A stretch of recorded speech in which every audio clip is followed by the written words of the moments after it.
Valve a révolutionné le marché du gaming portable en 2022 avec la sortie du Steam Deck. C'est une console portable qui au final renferme un véritable PC et beaucoup de possesseurs de Steam Deck passent à côté d'une grosse partie de ses capacités parce que oui, le Steam Deck est une super machine de jeu, mais en plus vous pouvez l'utiliser comme un véritable PC.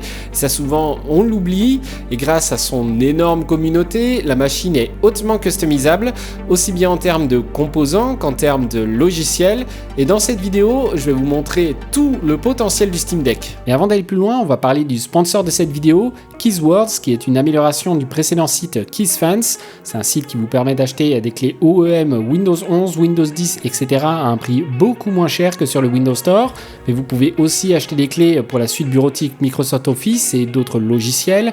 Au passage, comme le support de Windows 10 arrive à son terme, je ne peux que vous recommander d'acheter les clés Windows 11. Donc pour acheter une clé Windows, rien de plus simple. Il suffit d'aller chercher la clé qui vous intéresse, par exemple Windows 11 professionnel, la mettre dans votre panier et d'ajouter le code LLT25 pour profiter d'une réduction de 25%.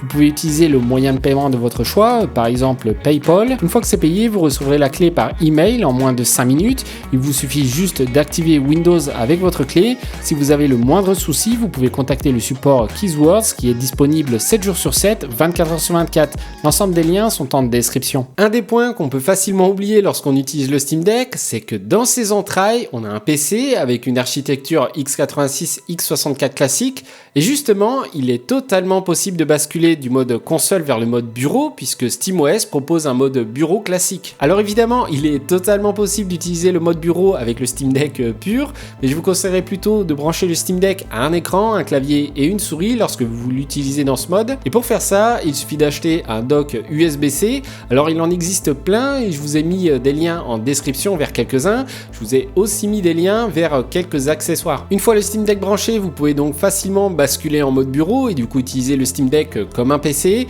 Derrière le système d'exploitation SteamOS, c'est tout simplement Linux et du coup vous pouvez installer en quelques clics des applications comme Discord, Spotify, Chromium et autres grâce au magasin d'applications Discover. Et c'est là toute la force du Steam Deck. En plus de pouvoir jouer à vos jeux avec les joysticks, trackpad et boutons de la machine, vous pouvez aussi jouer avec un clavier et une souris sans problème. Par exemple, j'ai adoré relancer des jeux de mon enfance comme Age of Empires 1 ou encore Unreal Tournament 3.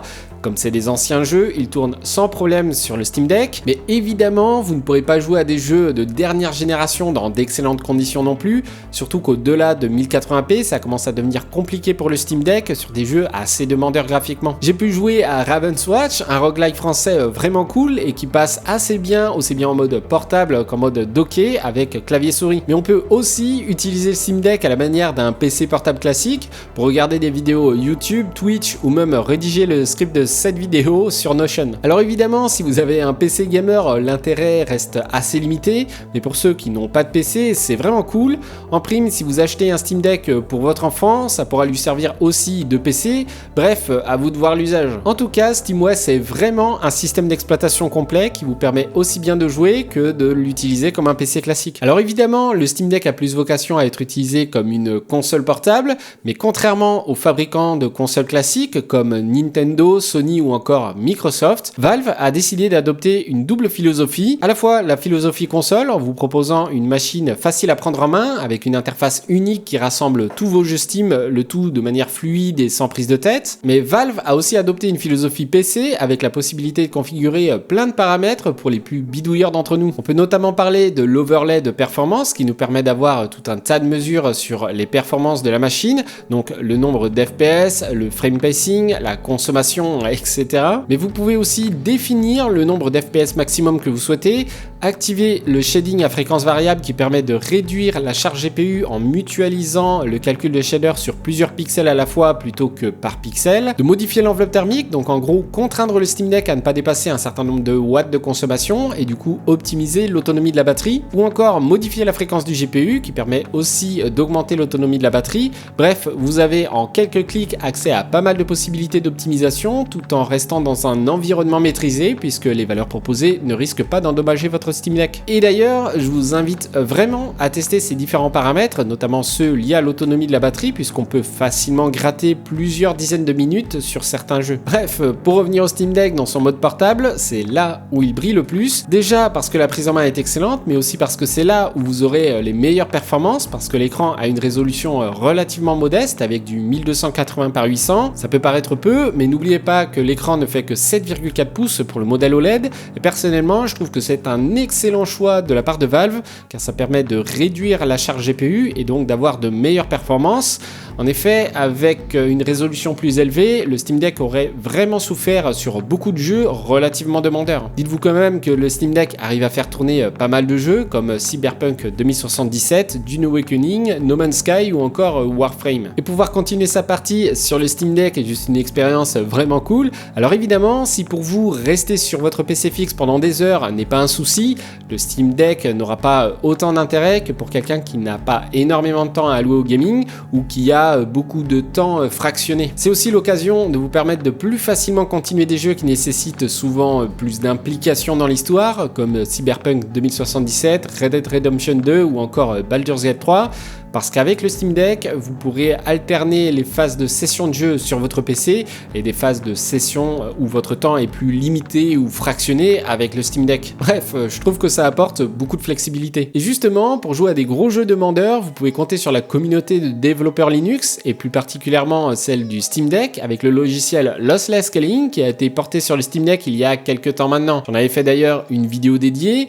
Il y a aussi d'autres moyens de jouer à des jeux gourmands sur le Steam Deck, mais ça, on va en parler un peu plus tard dans la vidéo. Le logiciel Lossless Scaling s'installe assez facilement, notamment grâce au plugin Dekiloader. Alors je ne vais pas rentrer dans les détails sur l'installation, si ça vous intéresse, vous pouvez aller voir ma vidéo dédiée. Non, ici je vais surtout parler de ce qu'est Lossless Scaling pour ceux qui ne connaissent pas encore, et qu'est-ce que ça apporte. Alors Lossless Scaling est à la base un upscaler à la manière d'un DLSS ou FSR si on peut dire, et depuis quelques années, la version PC intègre un algorithme de frame generation. Et là, vous me voyez venir, vous pouvez utiliser donc Lossless Scaling pour activer la frame generation sur votre Steam Deck, et entre nous, pour l'avoir testé en profondeur, c'est vraiment pas mal pour apporter une bonne dose de fluidité à vos jeux. Alors oui, ce n'est pas parfait, oui, il y a des artefacts, et oui, ça ajoute de l'input lag, et forcément ça ne sera pas pour tout le monde, mais je pense qu'il y a matière à relativiser, déjà parce qu'on joue sur un écran d'environ 7 pouces, donc les artefacts ne sont pas toujours ultra faciles à voir. L'autre point, c'est qu'on joue sur le Steam Deck, donc on peut aussi relativiser au niveau de l'input lag parce qu'on ne va pas jouer à des FPS compétitifs sur le Steam Deck,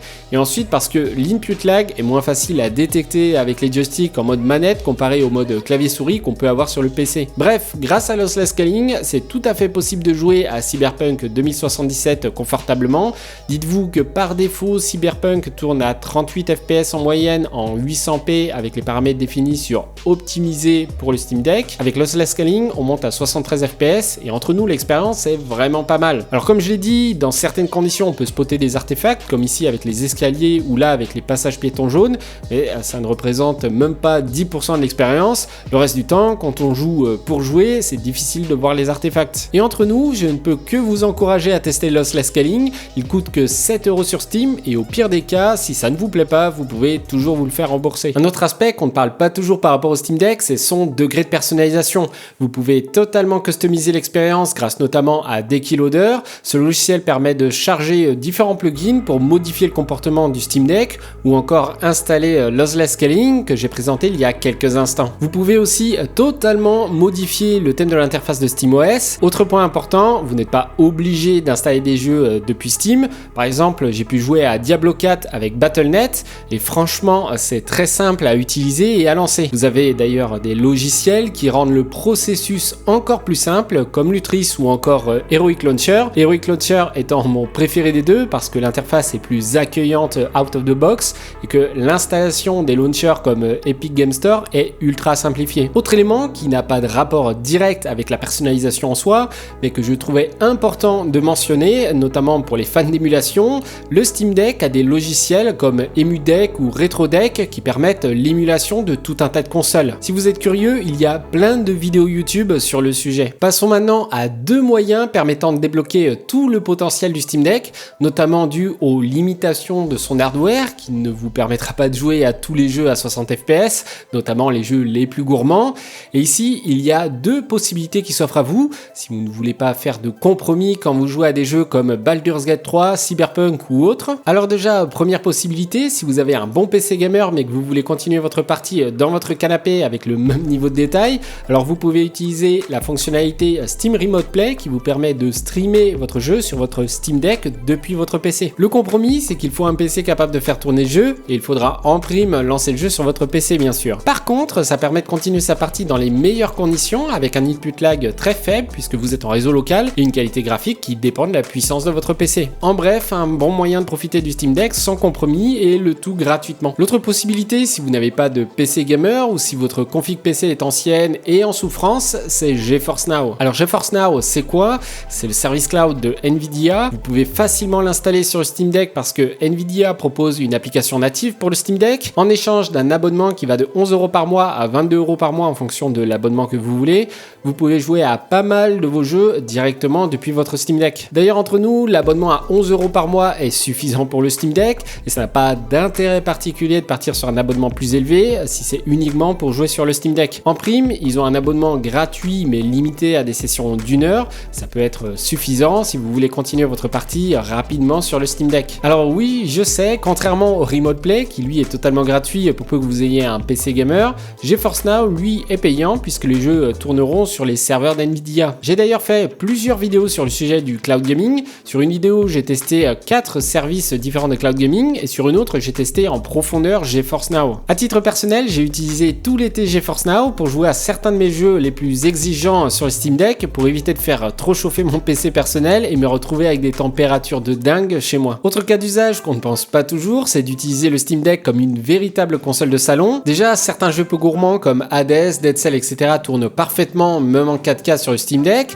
Donc c'est le type de jeu que vous pouvez faire sur votre télé. Et il est aussi tout à fait possible de jouer en 1080p sur des jeux pas trop demandeurs non plus, comme Warframe ou encore Diablo 4. Évidemment, ici aussi, comme discuté un peu plus tôt, vous pouvez aussi profiter de Steam Remote Play si vous avez un PC suffisamment puissant pour faire tourner vos jeux. Comme ça, vous utilisez votre Steam Deck comme interface de streaming connectée à la télé. Il vous suffira de connecter une manette Bluetooth, comme la manette de Xbox par exemple, pour pouvoir pleinement profiter de l'expérience. Et bien entendu, vous pouvez aussi utiliser GeForce Now si vous n'avez pas de PC suffisamment puissant, comme j'ai fait ici pour jouer à Dune Awakening sur la télé, et franchement, l'expérience est vraiment sympa. Le combo Steam Remote Play ou GeForce Now avec le Steam Deck rend la machine ultra polyvalente. Alors, comme je fais partie des early adopters, j'ai le Steam Deck LCD dans sa version 64 Go.